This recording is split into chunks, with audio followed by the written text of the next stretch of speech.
Oh, that's a good sign. We're off to a good start. Okay. All right, we cool? Yep. All right. You ready, David? You're all good? Okay. Rock and roll? Okay. Welcome, everyone, to another Dolby Atmos 2024 seminar. I'm your host, Marc A Gallo, along with David Ivory, Director of the Sound, Recording, and Music Technology Department here at Montgomery County Community College, and Chip Powell, AES Chair of the Philadelphia chapter. Dolby Atmos 2024 features top producers and engineers who excel at this immersive technology. Through these seminars and with your participation, we hope to elevate the craft of Dolby Atmos music productions.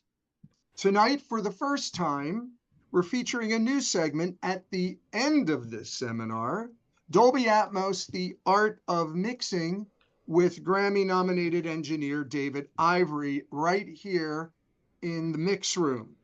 This hybrid studio houses a 7.2.4 Genelec monitoring system with Pro Tools and Dolby Atmos applications routed to an SSL 56-channel automated console.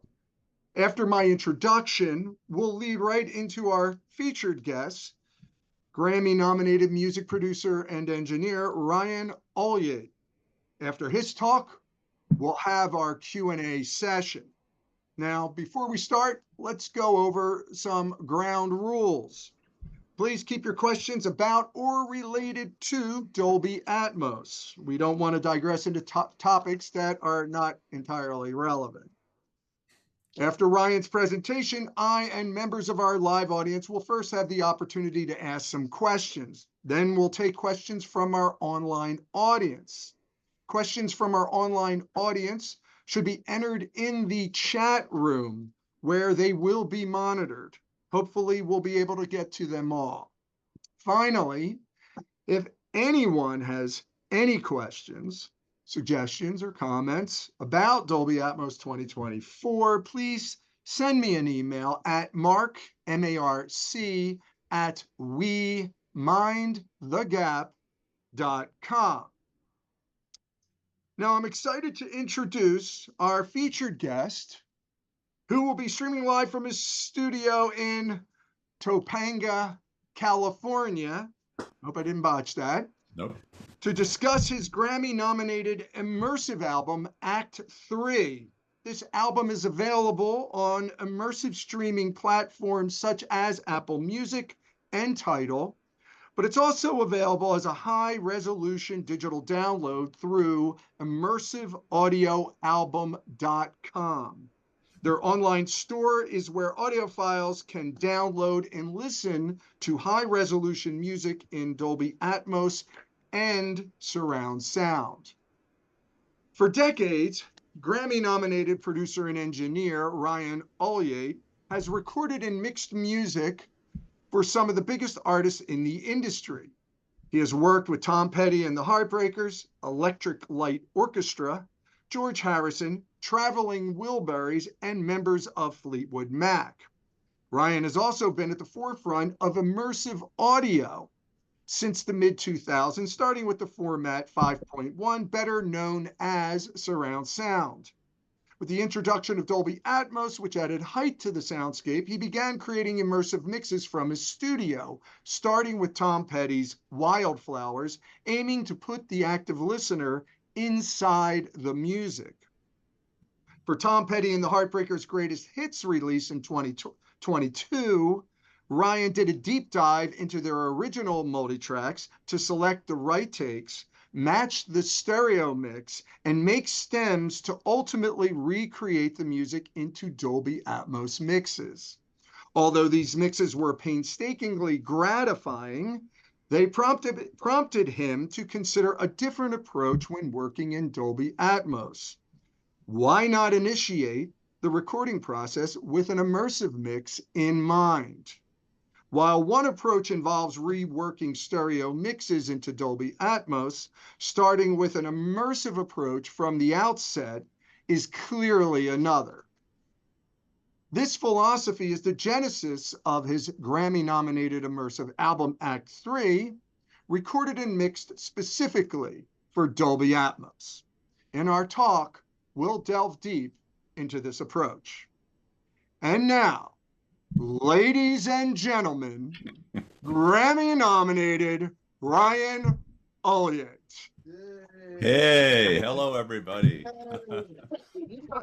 Great to be here. Really an honor to talk to you all and just be with you all and talk about this stuff that we're so passionate about. And one of the things about Dolby Atmos is I've always said, if music is your religion, well, this is like being in the church. It really is. It's just the way you could experience something on so much of a deeper level, and that's why I love it so much. So yeah, let me go into this story here. I mean, as you know, I've been an engineer for a long time. I got into 5.1 back in 2007 or 2008, when we did a film called Running Down a Dream, which is a documentary about Tom Petty and the Heartbreakers.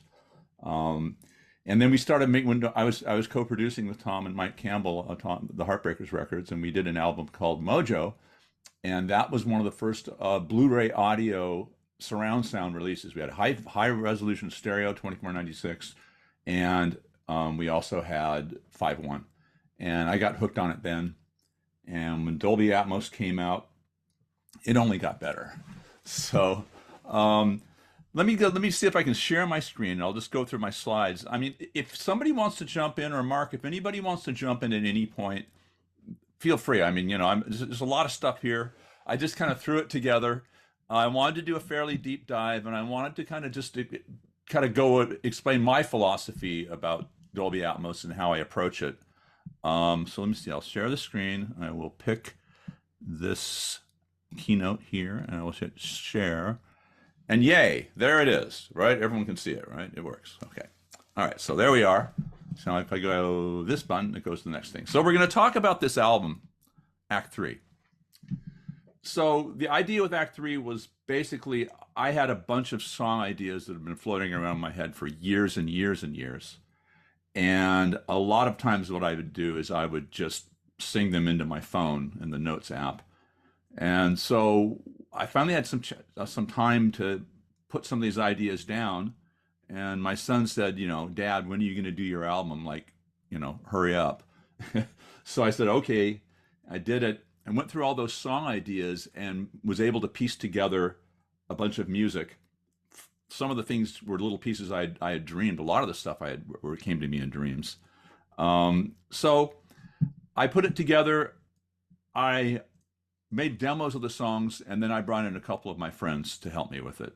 Now, this presentation might change as soon as I get to the next slide because I don't remember what I did. So we'll wing it. Let's see. This is Act 3, and the next slide.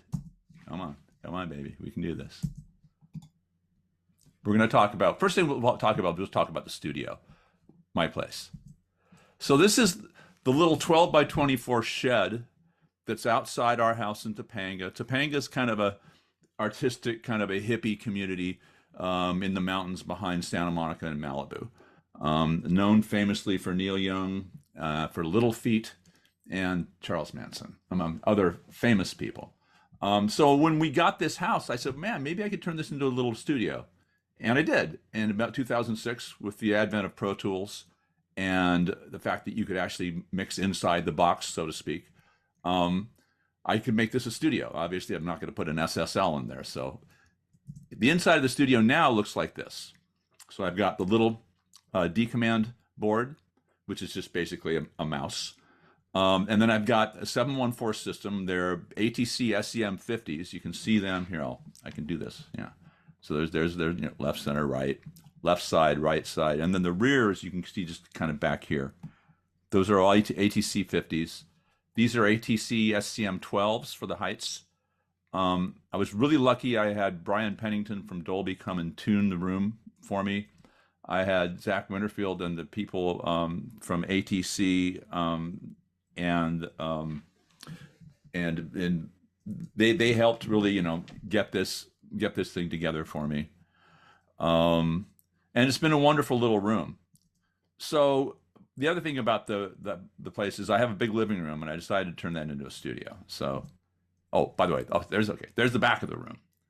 I actually have two Pro Tools rigs there. That's an old one that's based on an old G5 Mac that's back there. This one's a newer one that was based on a Power Mac, or the trash can Mac. I kept this one because it meant that every time I wanted to look at something I'd done in 2006, I could still bring it back. And as a matter of fact, I just opened up a Tom Petty mix I did in 2006 on this machine, and it worked. No plugins, problems, anything. So I like the idea of just finding something to work with, freezing it if I have to, and then moving on.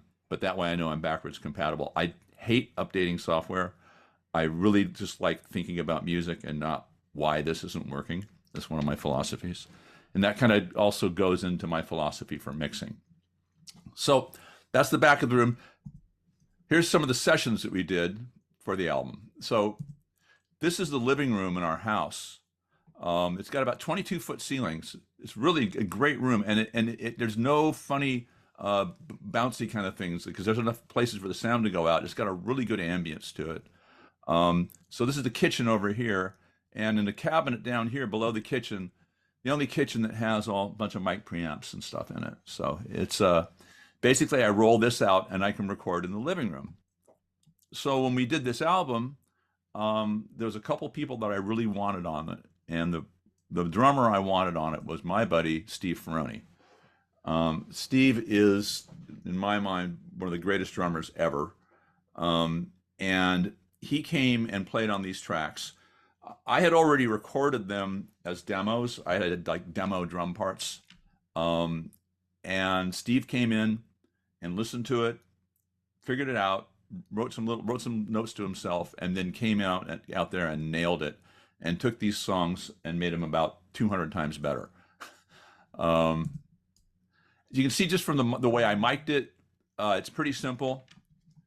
Just that's a little Yamaha NS10 speaker they call a sub kick, kind of gives you a thumpy thumpy. I think that's a D12 there. 421s on the toms. 414s on the overheads. I wasn't doing cymbals, crash cymbals, so that's why there's a 414 just pointing at the right. I did crash cymbals as overdubs. That's another thing I've learned. It was actually something I learned from the Tom Petty days. But other than that, let's see where the other mics. Yeah, there's 421s. I think there's a 57 on the snare. There's a KM84 on the hat and a KM84 on the bottom of the snare. Just basic stuff. Ryan, I wanted to ask you, just insert here. Don't want to screw with your train of thought. No, here. fine. No, go ahead. Since, during my introduction, as we talked before, that, you took this approach from the very beginning as an immersive approach. Did that in any way change the way you recorded the instruments? Yeah, it did. Mic placements and so on. And talking about drums, did that impact the way you did the drums? Yeah, it seriously impacted the way I did the drums, because when you have somebody who's as good as Ferroni, you can ask him to do things like, "Hey, Steve, don't play any crash cymbals.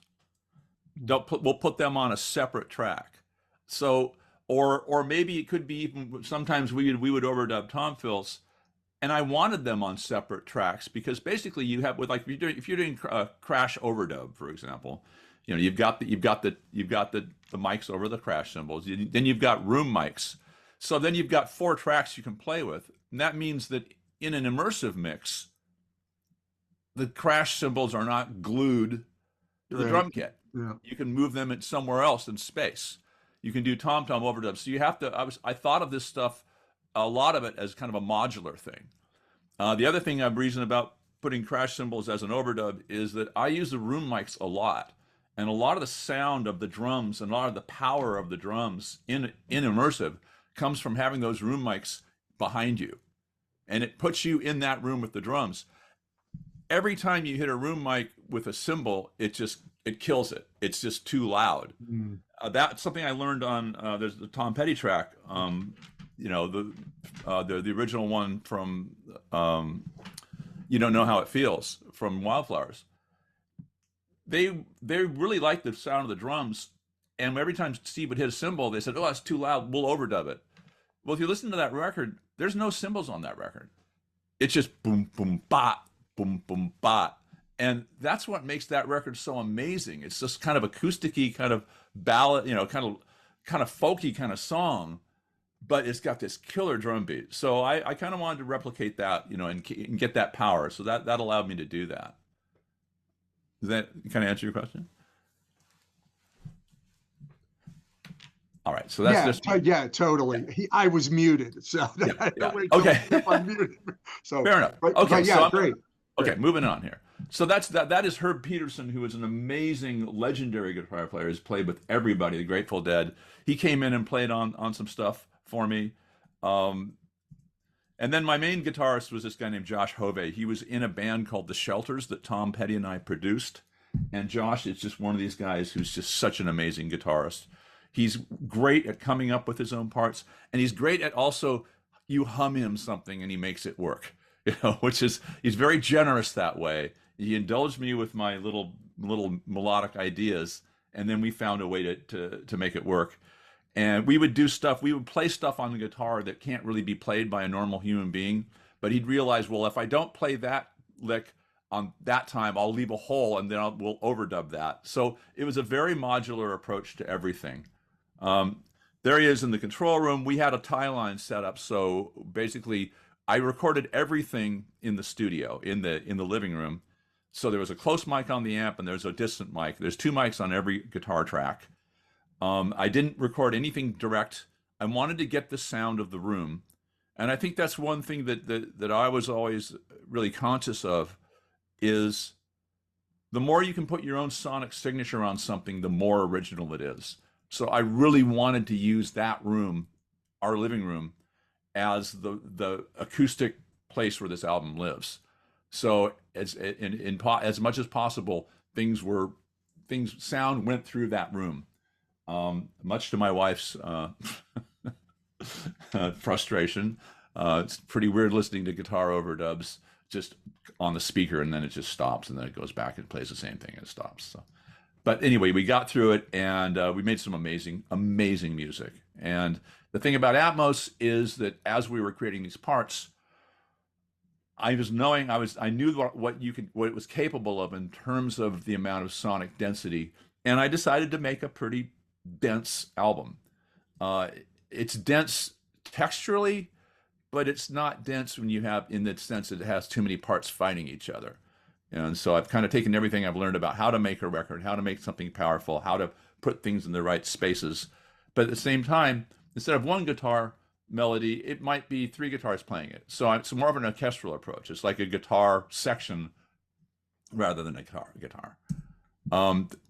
More in progress. That's the kind of what it looked like when we were working in the living room.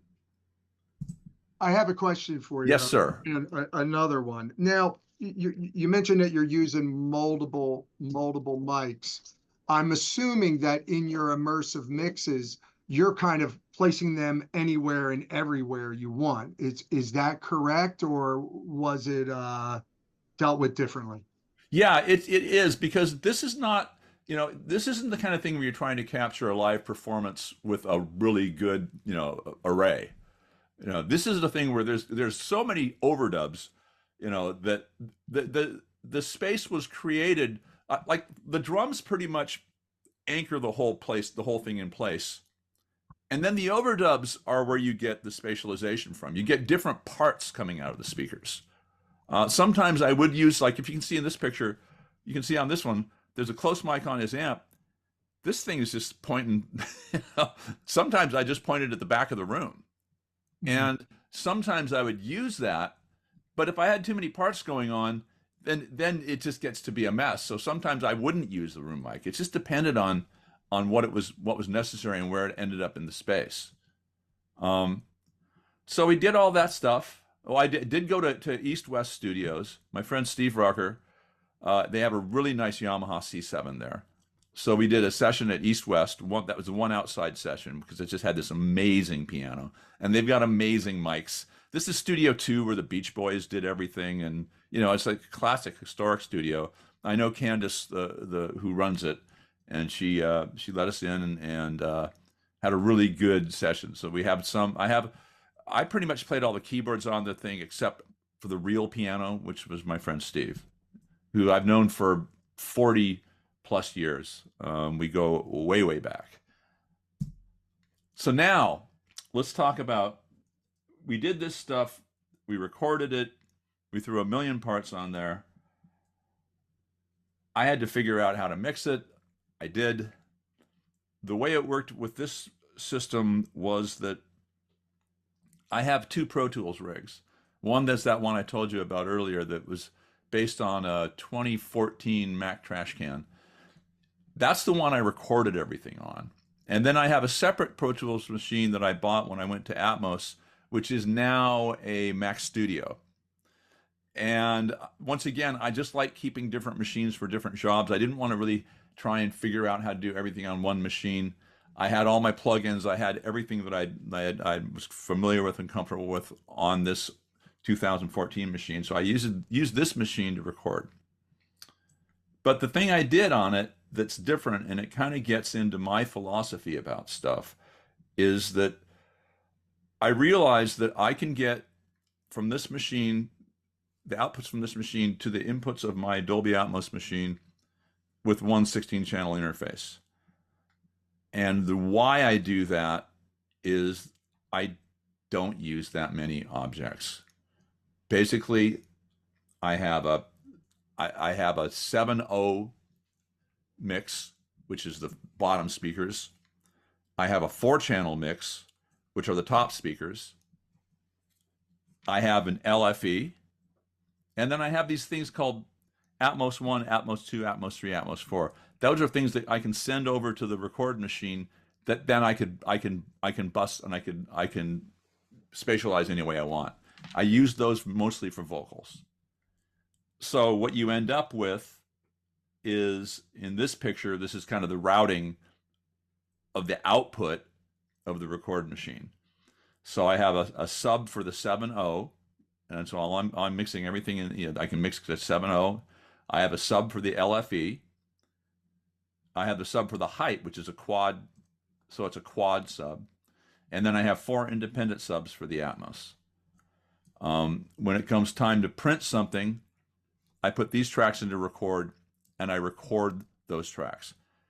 And the reason why that's nice is that I can always be listening to the other songs I've worked on as I'm working on a new song, because I can play these tracks back from a previous mix while I'm mixing a new song.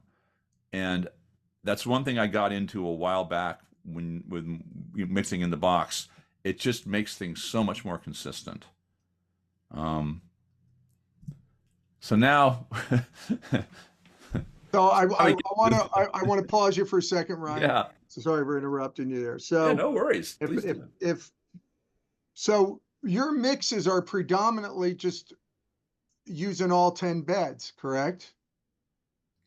Yeah, my mixes are just basically, With maybe a couple few objects. Well, it's interesting. I'll get into that later, but basically, essentially, it's a 7-1 bed and 4 objects for heights, and that's it. That's all it is. Wow. And you'll see the logic behind it. My feeling about this stuff is that I don't really need to work that hard to make stuff good if the music is good. I don't really care too much about having things fly around and do crazy stuff.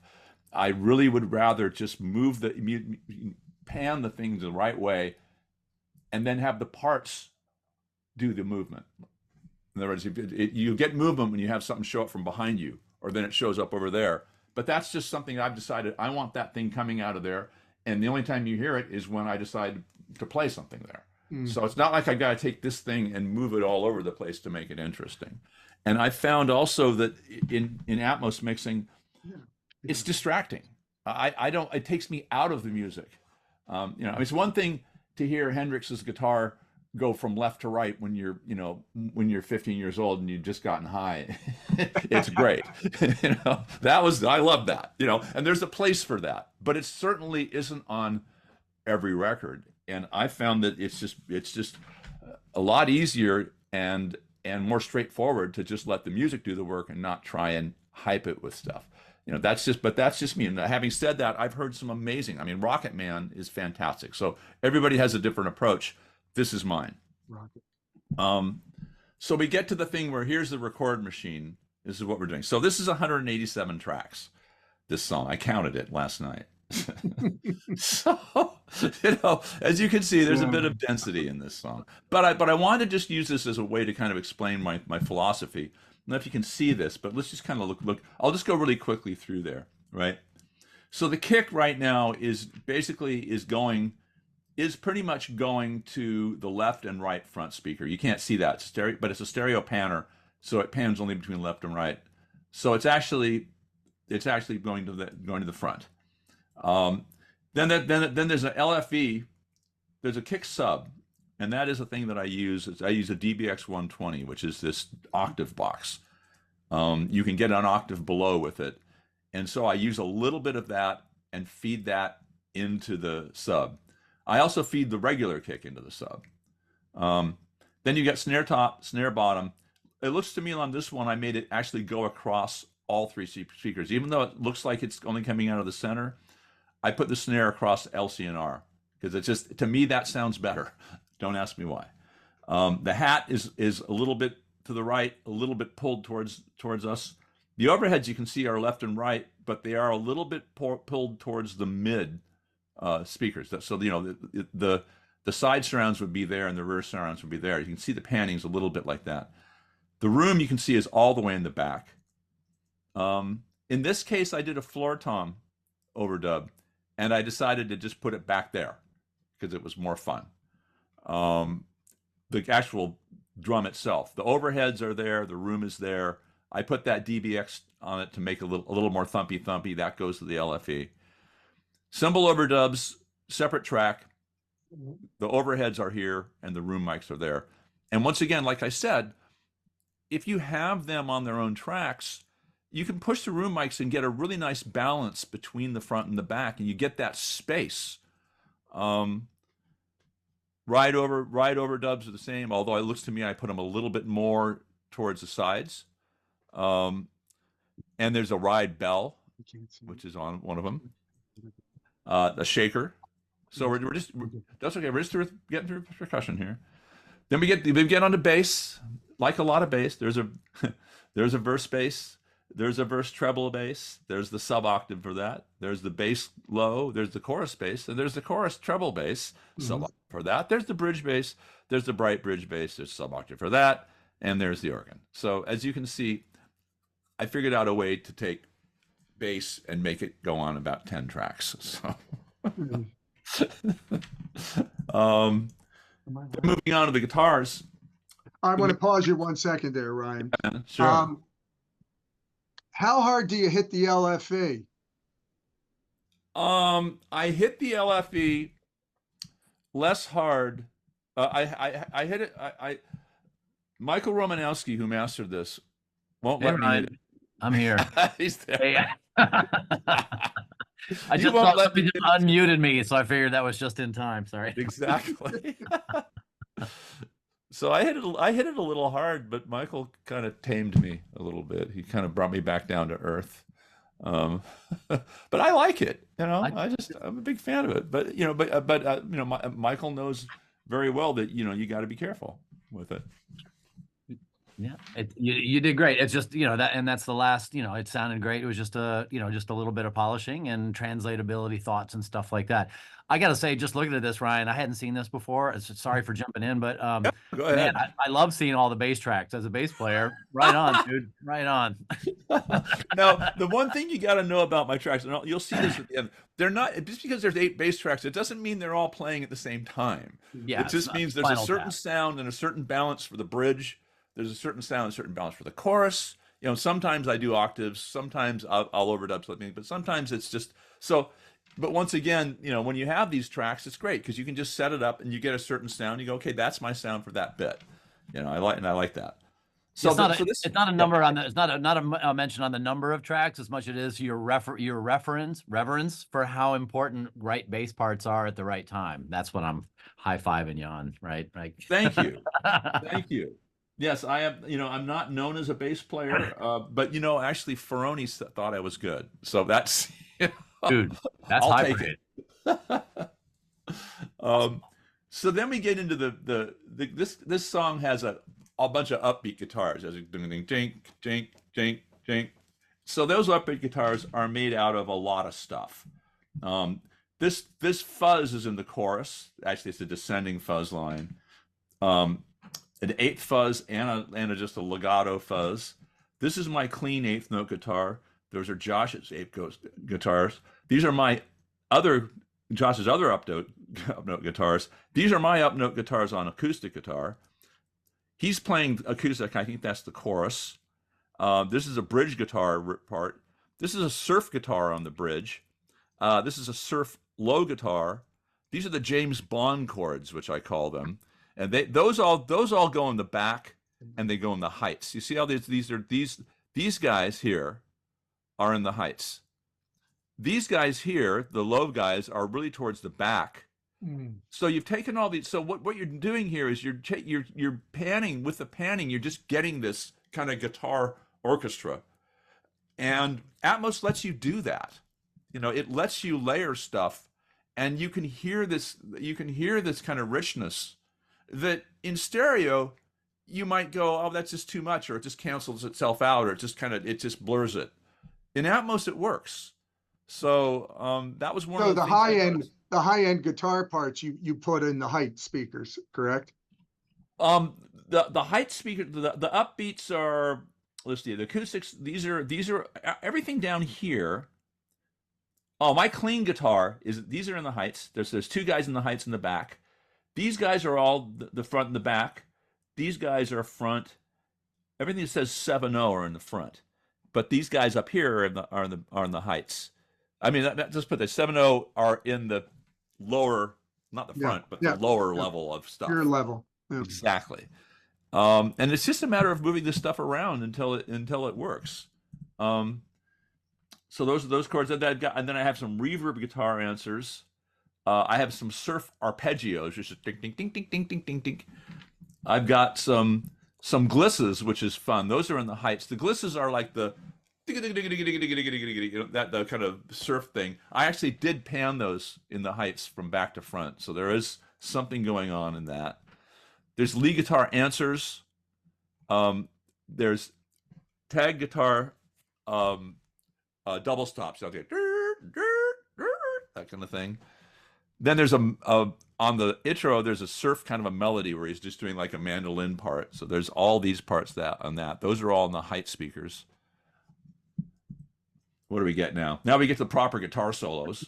87 tracks. It's insane. And then we get to the coda guitar, which is this lovely little surfy thing at the very end. He does this little kind of Hawaiian bit. And these over here are all the sound effects. So this has it starts out with some waves. Got waves in the front, waves in the rear, and it's got some seagulls and birds. I grew up, so it says 30810. That's the address of the house I grew up in, Malibu. I actually bought a Tascam portable recorder and went out and recorded the waves in front of the house that my dad built in 1958. And because this is kind of an autobiographical thing, a lot of the sound effects on this album are kind of are generated in that way. Yeah, and I think that's kind of what you end up. That's how you get all these tracks. Ryan, 187 tracks. I don't need to tell you that's a hell of a lot of tracks, and God, that's a real mixing challenge. How did that translate to the binaural mix? Did you find any problems between the monitor mix and then going to a headphone, referencing the headphone mix? Was there any great disparities, or did it match pretty well? Well, I found that with Dolby Atmos, it worked. Let's put it that way. Basically, it worked. Although I tend to use the height speakers a lot. A lot of people don't. A lot of people just are a little shy of them. I've heard a lot of Atmos mixes where there's just a little bit of ambience in there, or they'll put some reverb, or they're kind of afraid of them. And I'm like, God, if I can make it sound like there's some dude with a little Fender amplifier playing a guitar solo up there. That's really cool. So I really feature stuff in it. In the fold down to binaural and to Apple Spatial, I notice the height speakers tend to get they don't get as much love as everything else. So you've got to find a balance between it being maybe a little bit loud in the speakers, so it'll translate to be loud enough in the headphones. That's why I wish that, and I've talked to Dolby about this, I would love to see some kind of a trim control for the heights where I could just bump them, not down, but up in the binaural mix. Well, I know Michael has mentioned to me that, a lot of times he gets mixes where, particularly people that are referencing the headphone too much, and Michael, correct me if I'm wrong, if I misunderstood you, but they tend to turn the rear instruments that are panned back in the rear much louder, so in the headphones they can hear them better. But then when you listen to them on monitors, they're they're way too loud. Definitely true. In the way that the brain perceives information coming in front of you, behind you, to be able to have it to see apparently the same volume, it's turned up. People end up, if you're mixing only on headphones before listening to speakers, what happens is, to try to get that sense of localization behind you, the side behind you and above behind you, we end up, because that's not where our ears are focused, you end up turning up that energy to balance out what's coming up in front. So there's where the being very cautious and careful, and auditioning on speakers or both speakers and headphones really gives you a sense of how it really is. So you should really do that. Ryan's mixes sound fantastic on headphones. He did such a great job with that balance. But it is, it is definitely, it's a challenge. It really is. But it basically, I think it works. So what am I on to next? Oh my God, more? Oh, okay. Now we're getting into the vocals. So this is the lead vocal. This is probably some other part. This is the lead vocal. This is another lead vocal. This is Mickey Mouse. He shows up for a minute. There's chorus lead vocal there. There's a low chorus vocal. I do like to do octaves and things like that. A lot of times the vocals, as you can see, these vocals are bounced to these things called 1 and 2. Those are the two outputs that I have going over to the other machine. That means I can take those and I can pan them any way I want in Dolby Atmos. I'm not limited to where they sit in 7.1 and 7.0 or in the 0.4 that I'm using for the heights. And that was really important. So all those vocals are like that. The low vocals, you can see I've put them in the 7.0 sub more towards the back because they're supporting parts. Same thing here. This one, let's see, low tag vocals there, low tag vocal double there. Interesting. Don't know why I did that, but liked it. Then they have the bridge vocals, which are the big chorus parts. There's basically 4 parts for each note, 4-part harmony, 1, 2, 3, 4. Those are panned across the 7.0, and at the same time you've got the guitars doing the little mandolin guitars on the heights. So that's just another way to separate stuff. Then we get Ryan, into Ryan, yes. I want to interject. I'm sorry if I'm throwing. Go ahead. Don't worry. When you approach this mix or another mix or whatever, are you pretty much set in your head the way you want to do it, or is it just you like, look, let me try it, sending it over here, let me try it, sending it over there, or back there, or up there? Is it just playing around a lot, or do you pretty much kind of go, yeah, I know the tune and I kind of know how I want to lay this out? No, I think it's playing around to the degree that, do I want to have these big bridge vocals? Do I want them upstairs or do I want them downstairs? And then there's another part. So how do I balance that part against it? I mean, I have a sense of where things should be in terms of things that demand your attention and are the basis of the song. I always want to put towards the front. I mean, vocals, the main drums, bass, the main rhythm parts. the part that's gonna be kind of like the nucleus of the song is still, I'm still looking at it on stage. So I'm still looking, you know, I'm still looking on a stage and going, okay, I want to see this. I want to hear this stuff behind me. Background vocals, harmony vocals, supporting vocals can all go back there. And it sounds great because you got the person singing, you know, in front of you, and you have the whole thing filling it out. Now, whether they go up there or down there or that kind of thing depends on what else is going on. You know, if there's some other guitar part, so you're still trying to create space. But at the same time, I think I have a sense of where things should basically be in terms of front to back. But having said that, you know, you can always play with it, and then you'll know in a second. So, but I mean, you can play with it pretty much. Yeah. Got it. The other question I want to ask you, vocals, because you touched on it, and it's a kind of an ongoing debate, you know, phantom center with vocals versus putting vocals in the center. Where do you fall in the argument? I fall in the argument where I ended up in a place where the vocals are in the center, but they bleed into the sides. They're not just in the center. And I actually use there's a thing in Dolby where you can pan it like it's a box. It's how big the thing is. And I actually use that. Some people don't like it, but I do. So my vocals are in the center. They're so LCR. They're in the left, center, right, more in the center, but they're also pulled a little bit more towards you in the room. So things that are up against the wall, like maybe a snare drum or a bass guitar, who are up there, the vocal floats a little bit in front of that. And I like the way it sounds. On this album, I actually took the vocal double. I do a lot of double vocals, and I pulled it, which are always lower than the main vocal. And I pulled it even a little bit more towards the middle. And I just like the way it sounded. I'm not a fan of vocal only in the center, and I'm not a fan of phantom center. I think if you got a speaker, you should be using it. You know, that's my philosophy with it.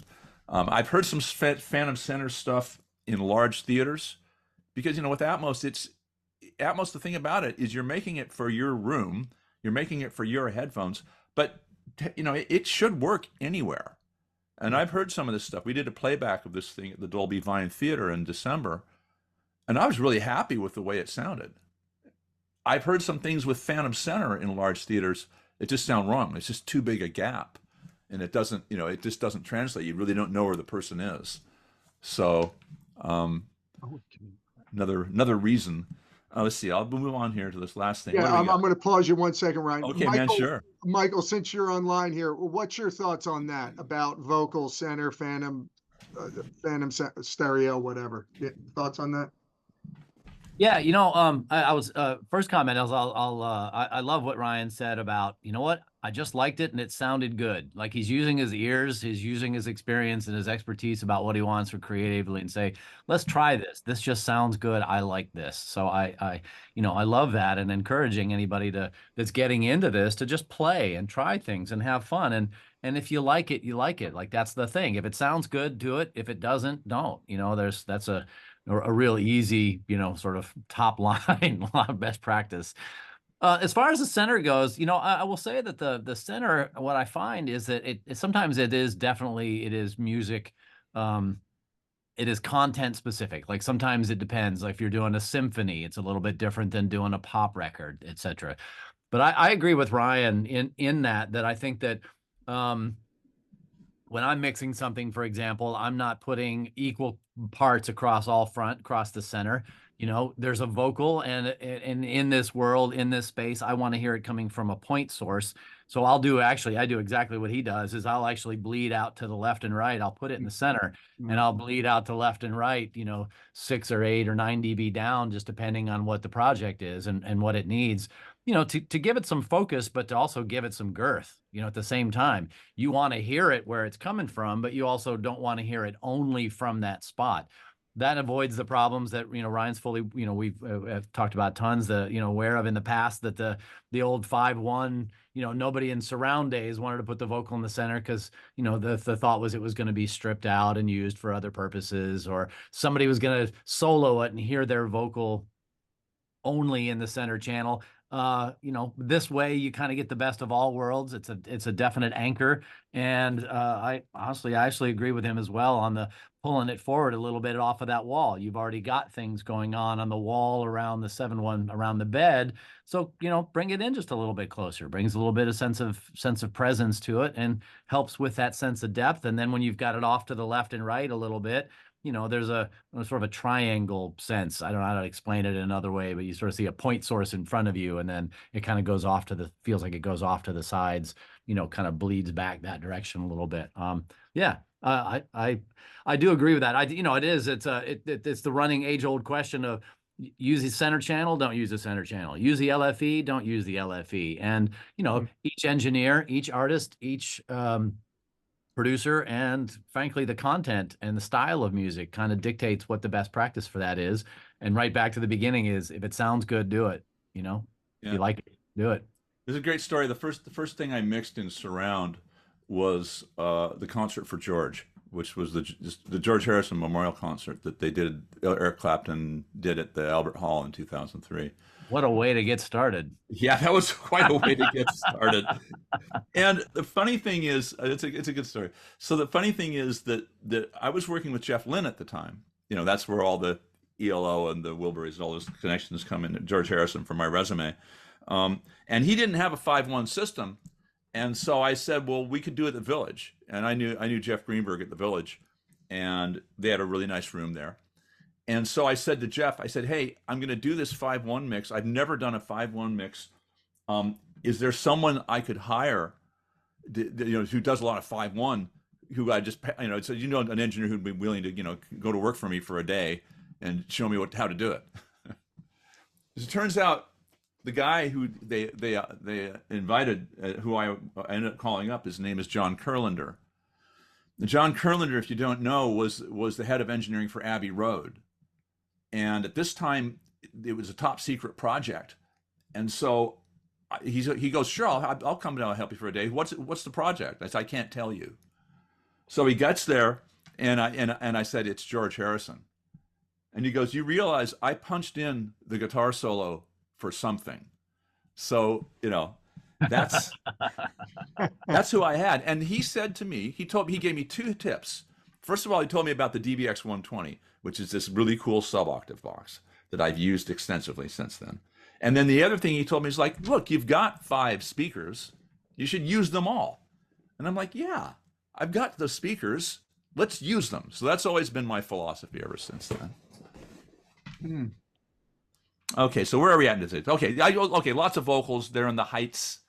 There's a tag. And then here's the thing you'll love. Here's all the effects that I've used on this mix. 187 tracks and a 250 emulation, EMT 250 emulation, a spring reverb emulation for actually I want a little bit more of that for the surf guitars, and another 250 for the vocal. Well, that's it. So the point is, when you have 187 tracks, you don't need a lot of effects. You know, it's just got to be a really simple thing, and then you're just letting the tracks do the work. Ryan, those verbs, if you said it, I missed it. I apologize. Did you send them up to the heights as well, or just kept them more like around the 7.7? It looks to me like these guys, this was just a stereo reverb, and EMT 250 did, you know, the emulation of the old digital reverb, the R2D2, the one that had the big things on. It looks like I've got it just kind of pointing at the sides, and a little bit further down from the side surrounds. Spring reverb I put in the heights in the rear, because I was probably doing, there was probably some kind of surf guitar that he was doing that I wanted to get that boingy boingy thing behind you. The surf guitar was probably in the top, in the front, and the boingy boingy is in the back. You can do that a lot with the heights as well, is you can put things up there and put up high in the front. All of a sudden they have their own space, but if they need a little bit of echo or whatever, you can put some slap in the rear heights, and you've got just a whole other thing going on top of you. Sweet. Okay, now, just so, you know, but we'll get through this. I mean, this lets great, you know, man. This is great. It lets you know one thing. not everything's happening at the same time. So now I'm just going to show you. So up here, what you have, this is the printed version of this. This is all this. This is all the mixed stuff. As I said earlier, I bus it to there's a 7.0 track that's printed. There's an LFE track that's printed. There's a quad track for the height that's printed. And there's 2 tracks, the Atmos 1 and Atmos 2, which is basically the lead vocal and the double that go that way. Okay, so why is that interesting or good? As soon as I get done with a mix, I'll print it up there. It means that, wow, I've got a kid talking on my walkie-talkie. Hang on a second. I love it. Old school walkie-talkie. That's awesome. Topanga, we have emergency walkie-talkie. You're on a webinar. Hang on. That's awesome. It's wild. Old school technology. It's like the tape machines, the analog, the immersive world, the mono. We have emergency. Oh man. We have emergency walkie-talkies in Topanga, so in case the power goes out and there's a big fire, we can all communicate. I think that's important, I guess. little girls have hijacked the emergency frequency, though. Okay, well, I was getting back to what I was saying. So I print this mix up on the top here because it means, I don't know if I have the slide. I hope I didn't show. Okay. What it means is I can take other mixes from other songs and put them in this timeline further down, and I can always be checking against what I've already done. And it really helps with a lot of getting things consistent when you have that. And that's something I've done for years and years. And it just really helps, especially with Dolby Atmos, because stuff can be all over the place, and I'm sure that Michael has seen that enough, to know that one mix can sound completely different than another mix because you get lost and you can get so far away. So this is a good way to keep me grounded by just always keeping track of where I'm coming from. So as you can see, there's the kick. These are the drums. These are the overdubs, the floors, cymbal overdubs. And then you get down to the bass. You can see that, yeah, there's the verse bass. I think there was one note that I played high that I wanted to put a low note on, so I put a low note on there. There's the chorus bass, and as you can see from this, I don't know if you guys know what edits look like in Pro Tools. But these parts that are black means that there's a lot of edits. Wow. And it means that I'm such a good bass player that I have a lot of edits. That's what it means. So let's move on to the next thing. Okay, now here's those guitars I was talking about, that chopped guitar. That's kind of a basic rhythm part. Then you've got the 8th kind of fuzz guitar, which is in the choruses. You've got his acoustic. You've got the double of his acoustic. You've got various things here. You've got your surf guitars here, more surf guitars. But you can see the guitars are all they're all checkerboarded. These are the sound effects at the beginning, sound effects at the end. These are the solos. And then these are the vocals. So as you can see, I'll just get, I put vocals on different tracks because I just get different balances for different sections. That's the chorus. Those are the verses. I think what happens with these things is I come up with a better line and I record it a week later, and then I have to make it match. And rather than just trying to fit it in, I just put it on a different track. There's a lot of that on this album. Question about the vocals. Yeah. Ryan, going back, vocals in center, phantom, stereo, whatever. Yeah. But you said you moved it forward. I'm just curious, did you make the main vocal an object to do that? No, I actually took them. No, I took them. Well, I'll yes and no. And because it'll get into I'll get into the objectness of it as well. But basically the vocal was living in 7.0 land. Okay. So it was living in a 7.0 kind of world. There was no vocal up the top, but it was in 7.0 towards you and kind of bigger. So you did that as an object. I did it and panned it to my 7.0 object bed. I made an object bed for this album. Okay. which I didn't use the traditional bed. And there's a lot of I'm in a Dolby Atmos group, and we go back and forth about this every day. Is it better to use the bed, or is it better to use an object bed? And it's endless discussion. On this album, I just tried it because there was a guy named Steve Genowick, who's a really great engineer, who said you should try an object bed and not the bed. I'm like, okay, try, because he contended that it translated better to different systems. So in any case, though, it does. It is kind of an object. Let's put it that way. Okay. Hey, Ryan, may I add something? You know, something else I've seen and played with, had some success with as well, is doing an object for something like the vocal, do an object and then do a direct send to different channels within the bed. So you're using the walls for a bit, but you're pulling something, you're using the, as you say, pulling the vocal forward. So having the vocal be an object, but also a slight send to other channels, like maybe the sides or the rears or LCR as a bed send, especially when you pull the vocal forward. You got to be careful of, you know, phase issues when you do that. But there's a way that you could really sort of make it feel like the vocals are coming off the side walls and you've got a point source as well. So there's some interesting combinations to use objects and beds together. So it's not necessarily one or the other. Right. Okay, so there's the vocals there. What do we got here? More vocals. You can see they're all that's that big thing that begins the song. That's a big bridge part. But they're all staggered. There are definitely some oohs at the end, as you can see, a lot of oohs. So when you get done with that, then the idea is all that stuff has to go to the Atmos machine, separate machine. So now this is where it gets fun, and this might answer some of your questions, Mark. So what I'm doing is I'm sending through a 16-channel digital. I got them locked together, and I'm sending digitally from the first machine to the new machine. New machine. So what do I get there? I get the 7.0 send, right? I get my Atmos print 1 and Atmos print 2. Now Atmos print 1 is lead vocal. Atmos print 2 is vocal double. That's what I did. It's in a 7.1. 7.0 thing.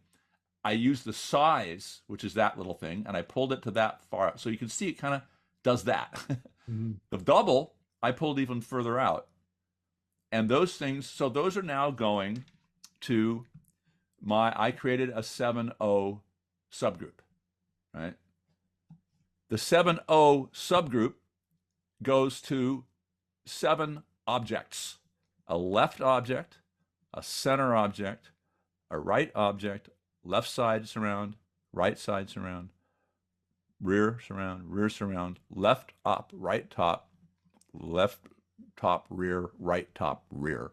So what happens is all the things that are bus, like for example, the height bus, these 4 things, these get bused to these objects. They're not going to a bed. They're going to objects that are pointing at the places that a bed would normally be. And the only thing that's going to the bed is the LFE. So everything comes in here. It gets assigned to the renderer through stuff here. Actually it goes through here. It goes to this sub, and then it goes to the renderer.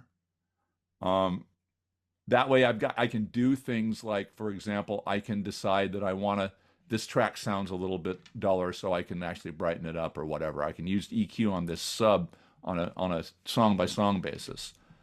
And that's how I was able to do it. It's very simple. One other thing, I made a picture of this. People have talked about this a lot. Brian Pennington came to my room and tuned it. This is my tuning for the LFE. This is something that these days, I've heard that Apple is going to start rejecting people who don't tune their LFEs and do the low pass and high pass filter on them. So this is basically what your LFE should look like before it ever hits the renderer. Where do you have it set? I have it set right there. So I have on the LFE. No, I meant the comes from frequency. Here, goes to that sub, that goes to that. It's just set right there, and it always stays that way. So I just have it inserted only on. That's why it's purple, because it's only inserted on the LFE channel on that EQ. No, I was asking what frequencies. Sorry. That's what I was. Yeah, asking. it looks like it down here. I can see that's 20 right there. right there. So it's really just getting out the just rumble. Yeah, And then looks to me like the end of it's 200. So it looks like it's, I don't know where it starts rolling off, but it's well before 200. looks And like you that's, got 110 at 18 dB per octave. is that what it is? Okay. Get to that Oh, yeah, 200. yeah, yeah. 110. Duh. Yeah, There you there go. it is. Yeah, so he's got it at 20 All right, I couldn't see. and 110. Yeah. Hmm. And that's what he said. And, you know, and it works. Yeah. Cool. So here's the thing that's interesting. So this is what I the way I do it then. So I go in there, I've got everything coming out, I'm going to these objects. Okay, from here, then it goes to here. And it goes to a place where I actually print the mixes. And because I'm doing a 7.0, two Atmos tracks, a height, and LFE, it's not that many tracks. So now what I can do is I can print each one of my, finish the mixes and then dump them into a timeline, and then I can checkerboard them, and then I can use markers, and I can say I'm going to record an entire Dolby master file starting with the pre-roll, ending there, and then once that master file is made, I can just go back to these same time code numbers on the master file and export ADMs. What it does, and you do it this way, is you get the timing really right between songs, which is important when you're trying to do an album. And you can get really close. You can't be Michael Romanowski close, but you can get pretty close, and it really gets you in the ballpark, and it really helps. So that's the way I've always approached this kind of stuff. And that's where the simplicity of my objects really kind of comes into being, because if I had 50 objects, these tracks would be pretty damn wide. So I think that's kind of what. Oh, right. Okay, one more thing. Actually, the other thing, can I come back to that real quick, Ryan? Yeah. One of the genius part about that is, especially with a record like yours, like to being able to do it this way, is it really gives you a chance to, because of the crossfades, the ambiances, the outdoor sounds, things like that, as you're transitioning from one to another, it really helps with what I think is, the awesomeness of creativity moving forward in this world, is being able to create these soundscapes and, sort of as an album lover, a body of work over a collection of songs, your checkerboarding like this allows you to really get in there and see how those transitions really play out and how it's just. Yeah. Really, As you can see there's fades on all these things. I'm tweaking that, the surf, wait a minute, there's one more seagull I want to get before the alarm clock shows up or whatever.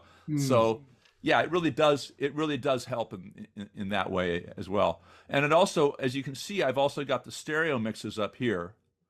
And it's because I did do stereo mixes of this album. I didn't do fold downs. There's a dedicated stereo mix for every song.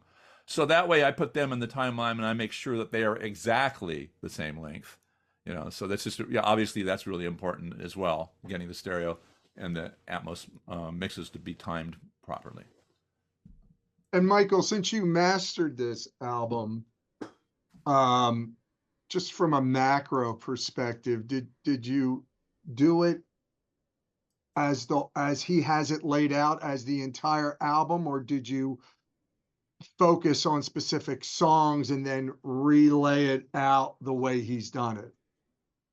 I create, so I do essentially a session, a song. So until the tools get there, that we've got a real DAW for ADM files, as we're getting into, ADM becoming the DDP, there's a spec for ADM. Not every company falls in the same sections of the spec, but, once we get into that and get to a DAW to be able to have them pulled up ADMs in that way to do so, what I find most efficient for me is I take each song, create its own project. I use Nuendo. I'm a Nuendo user over Pro Tools, and I can bring in the files, and so I will address them one by one, but I have them all open at the same time, that I can bounce back and forth between each song and make sure the consistency, and that I do it that way so I don't have any problems with handoff of objects trying to get from one song to the next. If, like Brian says, if you got,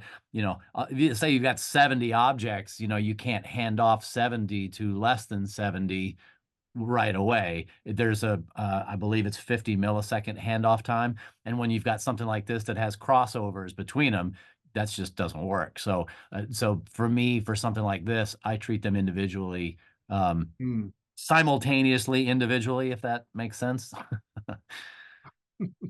Yeah, it'd be great. It would be great to see it, Michael, where you could get something like this and you could all just sit in one timeline. That would be fantastic. Got conversations, got conversations happening, and the future is closer than we think. Great, that's fantastic. Yeah, and obviously that's another thing for me. I'm just, that's my simplified approach. It's like I'm not worried. My objects hand off to each other fine. Right. Well, sometimes it's project management too. Like if they're on good terms with each other. Oh, sorry. If you're just dealing with a couple of tracks that need to hand off at a transition, everything goes out and it's just like applause for a live record, for example, or something. Right. Handing off a couple of tracks, there are ways to you can crossfade or get in from one, especially if they're similar. But the more that you have to hand off, the much more difficult it gets to make sure that it's correct. Right. So see. Now it's okay. So now here's where we end up on the now from there. Obviously, it's going to the Dolby renderer. And this is what you end up with. My very sophisticated Dolby renderer setup. You have 1, 2, 3, 4, 5, 6, 7, 8, 9, 10, 11 things. And a sub, I guess. And that. So that's it. I'm sure you guys have seen lots of really amazing Dolby things where they have all sorts of stuff flying around and just doing crazy stuff. That's what my stuff looks like. It just looks like that. And as you can see, I'm using these objects pointing in the same place that the bed would go. The only thing I'm using that's not is that LFE right there. So that's kind of the approach. Oh, and then finally, mastering. I worked with this guy. Oh, hey, that looks somewhat fine. That's recent too. I know that just got changed. So I know. I just grabbed it today. I put the slides together. You know me. I waited until the last minute to put the slides together. You're ideating and coming up with figured out the last. Yeah. So I know, and I'm a big fan. Michael is great at what he does, and having that extra set of ears, if you can do it, is very useful. Cool. So I wanted to see if we can move on to some Q&A, whether it be people here or in the chat room, or did you still want to go and talk? Let me get through a couple more slides and we'll get there. Sure. Also something. So then it comes out to, where does it come out? Apple Music. Because I basically put it out to the people who are streaming Atmos. Amazon Music, and Amazon is they're Apple is great, Amazon is great, and then it's on Tidal. But it's also one other place, which is why it was able to be nominated for a Grammy. Is I was able to get it up online through my friend Jonathan's site, Immersive Audio Album. And I want to just take a minute, Mark, if I can, just a really quick little blurb about this. Yeah, go ahead. This will allow. And I wasn't trying to say there was any rush. Okay. That's all. I'm not trying to push you. That's all. Fair enough. Your time, man.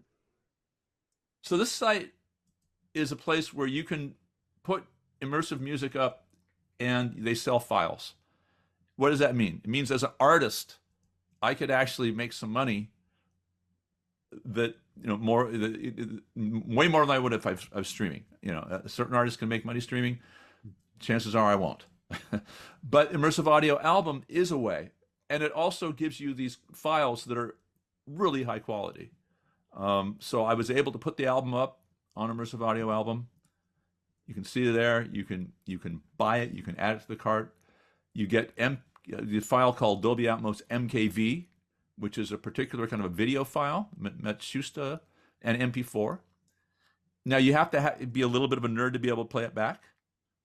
But a good friend of mine told me that if I just bought this box, you got the box up too. Awesome. $41.99.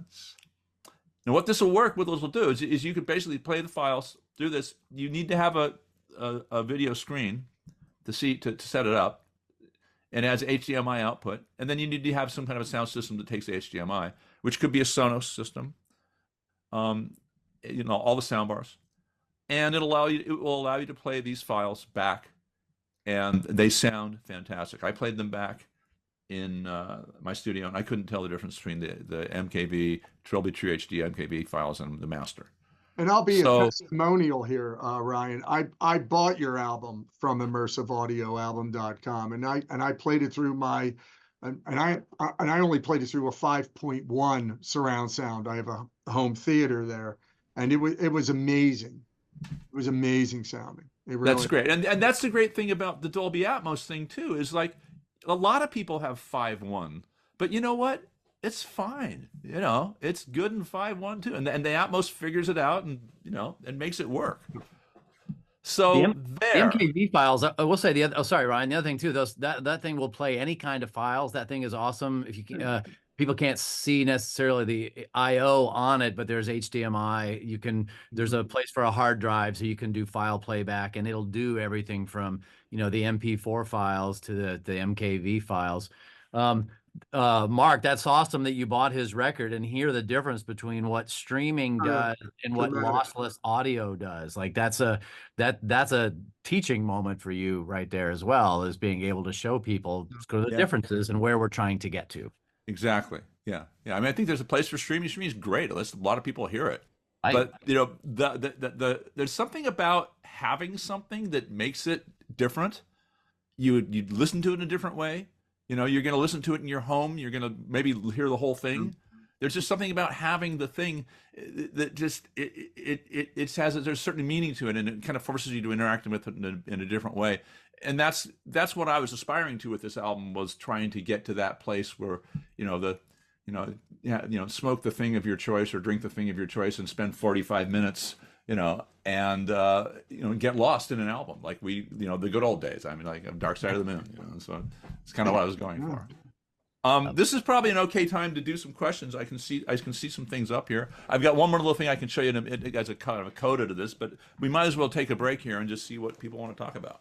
You ask them to share the screen. Good. Unshare the screen. So we have. Oh yeah, okay. I actually see the somebody types stuff in the Q&A too. Yeah, give us control of that. Okay, you have control. You're in control. It's my computer. All right. Maybe some. All right. First, before we go into the chat room, anybody here has a question? Anybody? Dave, anything? I think we're good so far. You're all good? I guess I might have a question. Go ahead. Why don't you Where's the the mic's right, basically. Can you hear me? Yeah, I can hear you. Oh, okay. Should I get it?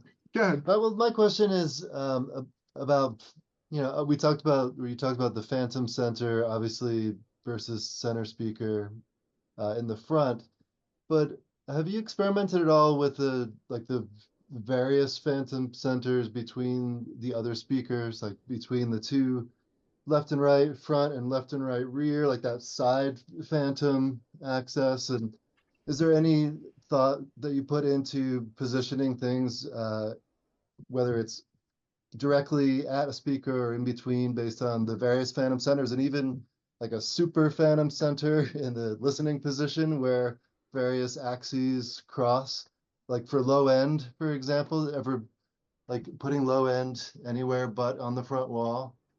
I haven't really done any playing with the low end like that. But in terms of using Phantom Center, like if the Phantom Center between the left side surround and the left front speaker, or the left side surround and the left rear surround, yeah, as far as I'm concerned, it's all just a place where you can do stuff. It's just like in stereo, stuff isn't just panned hard left and hard right. Then I found that sometimes I'm definitely playing with panning in that front to back space, as well as left to right, for sure. Got a question here from Dan Foley. Tune the Room by Brian at Dolby. Yeah. What did he do? Frequency measurement / EQ with pink noise, impulse response of speakers for alignment, or what? All of that stuff. He he showed up one day and just he sat outside. He set up a mic in the listening position, and then he sat outside and just ran all sorts of noises through that thing. There's pink noise and stuff. I mean, he has, you know, he's an artist, and he did all sorts of. I can't tell you everything that he did, but I heard a lot of, you know, those kind of. I heard all those kind of noises. You know, it was a good day doing it. Some heard some 1K. You know, heard some low frequencies, and he did an amazing job. And you know, then you come in, you listen to it, and it's like, okay, well, what do you think? And it's like, you still got to mess with it a little bit, even after that. You know, and even though it's technically right, I remember we messed with the low end a lot. You know, because it just didn't. I needed to have more love. You know, I think I probably am better off in a room that has a little bit too much bass. Because I'm not you know trying to crank it. I think I like a little bit more bass than the average human or that's normal. So if it's a little more on the monitoring, it's probably a good idea. Got a question here from Alex Solano. I hope I pronounced your last name right. Could you please explain your process for creating the stereo mix? Do you switch between immersive and stereo monitoring to make decisions on balance and tone that impact both the immersive and stereo versions? Also, is the 2.0 fold down the version you submit to the mastering engineer? Yeah. Yeah, and this gets back to my really just old school kind of approach to this stuff. When we started with 5.1, we did this film, and I remember the guy who was mixing the film. We did all the music we did in 5.1, and then he said, "Hey, I can just do a fold down of that for the stereo version." And I said, "No, you're not. I'm going to give you a stereo mix. I don't want a fold down. I want my stereo mix." And so I've taken the same approach with Atmos. That stereo mix is a stereo mix. It's not a fold down of the Atmos. I'm not trying. I might a lot of my friends are doing this, and you know it could be great, but to my old school way of thinking, I just think of a stereo mix as its own thing. And when I did this album, I made it and all the parts to work in Atmos, and then I mixed it in stereo first. I gotta be honest. And I mixed it in stereo first, and I made it work in stereo. And then once that was done, a lot of that had to do with just getting the parts sorted out and just knowing that stuff would work in stereo. If it's in stereo, you got to know it'll work. And if it doesn't work, it'll tell you really quickly because it's just a lot of stuff. Once I got the stereo done, it was kind of like, you know, eating my peas, and now I can have dessert. You know, I got the stereo done. Now I can do the Atmos. It's like, wow. And then I was able to do things like, you know, hey, you know that room mic that I had in the guitar, I didn't use that in the stereo mix, but you know what? It's pretty damn good in the Atmos mix. So you have basically I use the stereo mix as a way to kind of get the arrangement sorted out. But then the Atmos mix, I was able to add so much more detail to it. That's just for my way of thinking. That's just the way I makes sense. And when you went to the Atmos mix, did you change any of your EQ decisions? I mean, you're basically going from 90, 120 degrees to 360.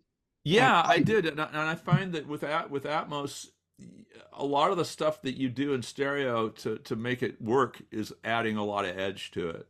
You know, you add a lot of 3K and stuff, and just to get that little dude to cut through. Right. Yeah. And then when that little dude is on his own and the speaker behind you, he sounds a little nasal. You know, so tendency is to make things a little bit bigger in Atmos, and so some of the EQing that you're doing to get it to slice through out of two speakers, you can soften up a little bit, and all of a sudden it just gets more. It just gets warmer and bigger and nicer.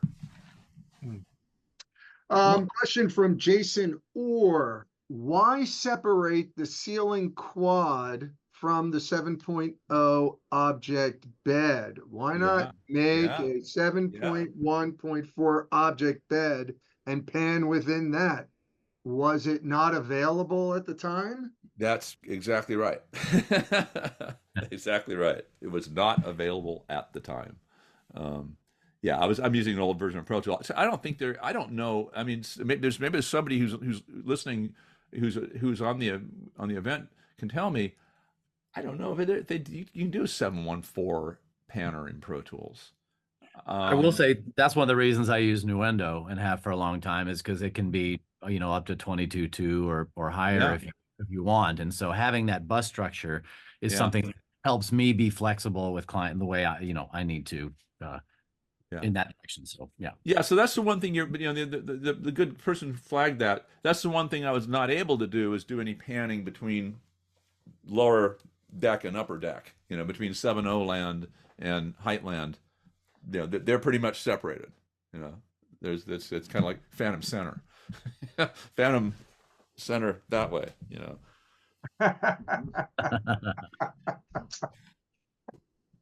All right. Question from Nicholas Losada. Again, I apologize if I botched the names. Knowing that your recording room had such high ceilings, big windows, and open space, was it difficult to correct the recording takes, or was the room space more or less perfect from the get-go, especially considering that you were doing it for an immersive mix? Yeah, there's nothing really to correct. It's just a big room and it sounds great, with a room like that, you tend to want to get the mics fairly close to the drums, because as soon as even like the overheads, if you pull them too far off, you get more room than you get cymbals. So there's a tendency to want to tighten things up around the kit, but then back in the rear, you've got those two. I've got these two great Stephen Paul U87s that I use for the ambient mics.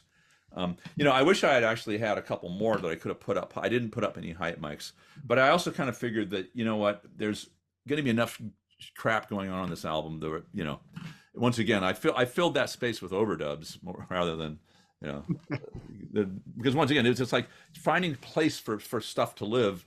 I expected if it was a, jazz trio or something, I would have done a lot to approach it in a completely different way. But to me, that room, my living room, just sounds kick-ass, on stuff. So. Nice. And did you do Ryan? Did you do any acoustic tuning at all to the room, to those rooms? It's just, hey, the way they were built, and you listen to it, you're like, wow, I just that's just the way that room is. It's just that's great. And I think that's kind of cool. I mean, I think that if you can find a way to use, whatever spaces you have acoustically, or find a place for them, it's fun. It definitely adds character to the thing. I mean, I remember there was studios we used to work in that were really dead, and I'd just like go record stuff in the bathroom. Some of those studios, the best sounding rooms, like a harmonica, in the bathroom is awesome, or whatever. All right, I'm going to go back to Alex again here.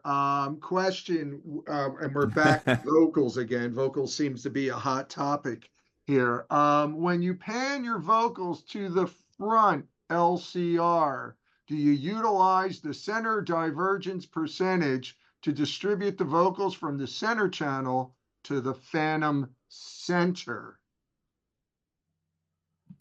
If you want me to reread that, No, I think so. I mean, I did I know that this is where I'm even confused. This is where all of a sudden I'm an imposter. I'm a because I really don't know. I turn the knobs until it sounds good. But the way that I did the panning for the vocals was there is a thing where you can do this. There's a size control on the panner, and I think that I guess that's a certain amount of divergence. But if you use the size control, it just takes all those little things you can tweak and moves them out by himself. So I don't know what the exact numbers were. All I know is that I put the vocal in a box and I made the box that big and I pulled it back that way. That's all I can tell you. Mm. And on that note, And that you like the sound of it. Right? Yeah, sounding Yeah. good. Like, sounds good. Right. Yeah. did you run into any issues when you listen to it on headphones? Meaning just specifically about the vocal and moving it more forward, or any Well, discrepancy there? Like, no, not really. No, it sounded fine. The only thing I do think that there always is a difference between what it sounds like in the room and what it sounds like in headphones. I've also found that things like lead vocals tend to sound louder than I'd like them in the headphones. And then you go back to the room, and it just needs to have that thing to cut through everything else. So that's always one of those things. And I don't know if that's necessarily the way it's panned, or it's the way that the algorithms give weight to stuff. Might put a little bit more weight to stuff in the center channel. Do you know anything about that, Michael? Sorry, I just went and had to close the door real quick. Sorry, was a question about the. Well, it's just the were you finding problems with the vocal, in the headphones? And my feeling is always, whenever I listen to a mix in the headphones, I'd be happy to take the vocal down about 2 dB or so in the Atmos mix, but then I put it back in the room and it just doesn't sound right. So. Yeah, you know what? I will say that's a delicate balancing act that I think everybody goes through. I see that all the time, is that the presence of the vocals that you want, and it is, again, certain styles of music, it's a little more particular than others. Country, is one where vocals need to be way out in front, like it's a style where it's out here. But if you're not careful, it can be way too much in headphones. There is a perception change of vocal level in headphones versus speakers, and finding that balance is part of the art form. But it does change, or you do notice a difference. Particularly also, to your point, Ryan, is if you make it bigger, if you're using the object, making a larger object out of it, or if you're using divergence, or if you're spreading it around, or if you pull it into the center of the room, a little bit more. All of those things will affect how much difference there is between headphones and speakers with volume level. But yeah, it's particularly an issue everybody has. Last question here, from Kevin Sun, which is probably might be more directed at you, Michael. Is it possible to tune your car for Dolby Atmos? Is there, or is that something? I mean, obviously Mercedes-Benz is coming, with Dolby Atmos ready cars. Is there, like, you can tune a room? Can you tune a car? You can tune a fish, right? Somebody had to say it, right? Sorry, on Speedwagon record, and I'm sorry, that should have been inside.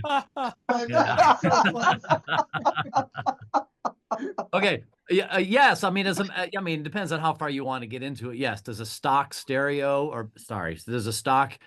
audio system inside a car have the capabilities to get in and do what a Meyer sim system, or what Pennington would do, or what anybody would do? No, unless you go over the top and you're put a custom system in. Dolby has, I know a couple, maybe there's more than 2 now, I can't remember, but cars that they run around, they've got systems, but they put specific systems in, to be able to make sure that it's, best presents itself as a demo. I'd love to see if cars, I guess the more tweaky somebody is going to be, they're going to put an EQ system in there and maybe have somebody come in and shoot the room. I mean, process wouldn't be really that much different. Why not? Yeah. Well, I know that Dolby, I've been with them, and I've gone out to Detroit with them, and we've seen some of the manufacturers, and there's people doing really great things right now. I think Dolby is in about 9 cars now, and then they're getting in to be more and more. 9 manufacturers, or yeah, manufacturers. 9 manufacturers. Manufacturers. A lot of them are these kind of newer ones, the newer electric ones, the electric versions. But they're making great progress, and it's a tough thing to get right. But boy, when they do get it right, and when they get it right, it sounds good in every position. I've heard some where they put in the headrests, they put a little bit of a rear speaker when you're in the front. And so it's just, there are lots of manufacturers, and there's some of them that are doing it really well. I think it's I think it's going to be a really great place to, to experience it. I noticed that I'm looking at the chat. I noticed that Greg Chin from Dolby also has a FAQ or a support article on room calibration. Cool. He That also might has be a, another thing. he Hi, also Greg. responded there about the cars too, and glad to know. Yeah, I can imagine, Greg, that they're tuning at the factory to make sure it's all correct. I was thinking the question may have been a little bit more specific into somebody's personal preference above, factory calibration. It'd be nice to be able. Don't know how in depth some of them are going to get moving forward, but Ryan, to your point, as cars are being built, they're being built around the things that move people, and sound systems and simplicity and screens and things like that are, primary. And especially that now electric cars, more and more of them, less road noise, engine noise, all of that kind of stuff. So it makes more sense from a listener standpoint as well. So yeah, people spend a ton of time in their cars. More power to them if it's willing to listen to Yeah, music. I heard the Mercedes. The Mercedes has a little thumpy thing. You can and it's like you can tune it on the back of your seat to give you a little, the kick drum goes, it kind of gives you a little bump, and it was awesome. It's I didn't like it when it was fully engaged. I think about 50% it was pretty cool. I'd love to see him put a tactile transducer in the seat. Why not put just a little, why not put in the driver passenger seat, one little tactile seat? There's your sub is just. That's what it is. No, it is. Oh, Yeah. I hadn't seen that. Okay, cool. Yeah, it's a tactile thing. It's a little that. thing bumping you in the back. Yeah, Oh, it's not just a sub. Okay, I missed what you were saying about that. Yeah, that's Yeah, awesome. It's pretty good. Can I just? There's a guy named John Iannuzzi. I hope I said it right, John. As listeners, audio enthusiasts, being through stereo, surround sound, etc., how do you cross the chasm into the immersive listening experience in the home rig? It seems like a huge leap. All I can say is that there's some really good soundbars that are coming out now. I mean, look what Sonos is doing. I mean, Samsung, I think, is doing. There's some really good soundbars out there that will get you into this thing. You can get a Sonos system for $2,000. You get an ARC, a sub, and 2 Aero 300s in the back. And I saw that demoed at Apogee in Santa Monica. They were just playing through an iPad. I mean, they were it was pretty cool. In a living room. In a living room, right? You saw that, right? It was pretty awesome. Great. Yeah. All right, guys. So look, I apologize for the people if I didn't get to some of your other questions, but we're a little bit past our time. But I wanted to see if you guys could hang out because I want to get to David here. He wants to, bring up a mix in the room. Obviously, it's not being streamed in Atmos, but you can hear it through the mic and stuff. David, do you want to? You can. Yeah, and where's your phone? And I'll just. Well, first, thanks, Ryan, so much for doing this, and Michael, great to see you again, my friend. Oh yeah, big awesome to see you. round of applause for Ryan. Thank you for that presentation, man. That was Ryan. incredible. Thank you. Yeah, It was that fun. was awesome. That was Time awesome. flew by. And I couldn't agree with you more on so many points, as far as hearing, listening, using your ear, all that stuff. That's really good. I just wanted to talk to the people here real quick about another concept is that I've been working with as far as mixing is from a songwriting perspective to be able to create, and Ryan is doing that on his record as well, but to be able to create like a bridge section, say, and have the mix change, and then that's the bridge, and then it sounds differently because now all of a sudden your chorus is set up one way, but then the bridge changes and maybe things come from the side speaker and move that way, and it kind of helps create that song idea. Whereas, when a bridge comes in, you have a different soundscape, and then it goes back to the chorus soundscape, which is kind of cool, and that's a really unique way of using Atmos too, just so you can help the song itself by doing certain things. That's kind of what I was talking about. And you can, I guess, it's going to be hard to hear this, I guess, but we did a track that Michael actually mastered. Can we see this, or where are we? I got you. Atmos on this. Yeah, let me get So basically what this is, we did a computer generated video that went along with this, all from like from scratch pretty much. It's pretty crazy. And we recorded it. We didn't record it with Atmos in mind because this was a little bit earlier. So but we managed to take all the individual tracks and create some space and really kind of make it work in this one spot of the bridge. I just wanted to kind of point out how you can create a song dynamic. We can get it pulled up, maybe not. I don't know. David, you got to plug in. Oh, if you plug that in, you're go going to ahead. lose audio. Well, you're going to lose audio with them, right? Coming out of here, yeah. Well, get it going first. Let's see. Alright. All right, so Sorry. you're gonna have to run up to the second chorus. So if you want to just look at the session itself, just look at the session instead of the video.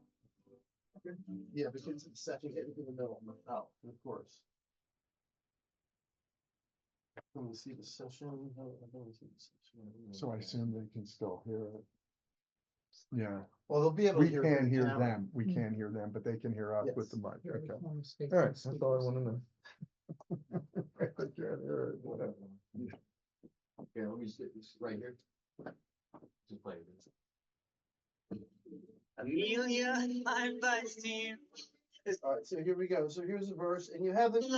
So you'll hear that just like what Brian was saying about music in the back and being able to create the sound, the overall soundscape of it.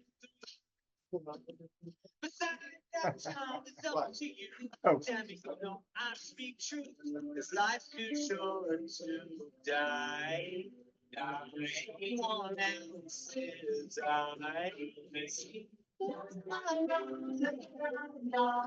this is the chorus, comes in, vocals are in the back, you have the whole soundscape happening here, but when the bridge comes in, you'll hear the tape.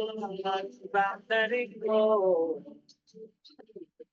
You can't stop it, no one stops it. I can't stop it. I don't care. And that changes like the environment of I the don't mix. care anymore. You can't stop it, no one stops it. I can't stop it. I don't care anymore. I don't care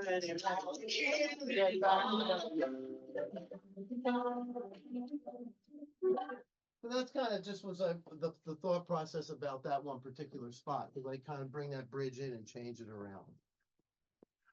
Yeah, cool. All good. Undo the thing so you can hear these guys. I did. Did you already plug it? All right. So get back to that renderer. We are back again. Thank you, David. Can people hear me? Can you hear me? Yep. We're all good? Okay. All right, cool. I know that was probably difficult to hear and so on. So Sounded great here. yeah.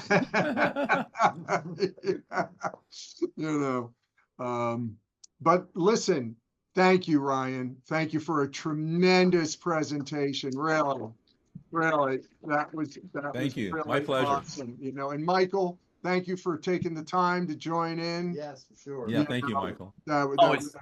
Always happy. Love what you guys are doing. So this what you guys are doing is fantastic. The education and all that. Happy to be a part of it. Just fantastic. Hey, Michael, are you coming for the P&E wing in March? Yeah, 26th, I think, or Are you going to actually be here or Zoom? yeah, I'm gonna be there in person. No, I talked to Maureen? no, not Jake? Ashley. Yep. I talked to Ashley Mapp today. Yeah, Yep. I will be there. Probably gonna come in on Monday. Probably come in Monday late afternoon, early evening, and then be there for a night, and then all day Tuesday. Okay, great. We want to do a jam session in the theater, the new theater. Yes, that's something Jake said something about. We should So talk what's- about that. It's literally, right in the next building. And I think we should do a whole Atmos presentation and then do a jam. Awesome. We have a brand new $28 million theater we can use. They got money to Use it throw all. around. All right. Just saying, you gotta do it. And listen, I would just take a Man. moment here to really thank Chip Powell here, Yes, Chip. AES chair of the Philadelphia chapter. He's been invaluable. You know, multiple events we've had, but particularly these past two, man, thank you, brother. And thank you, Uh, Marc Gallo. Oh, well, thank you. I appreciate it. So all good, you guys. And peace, rock and roll, man.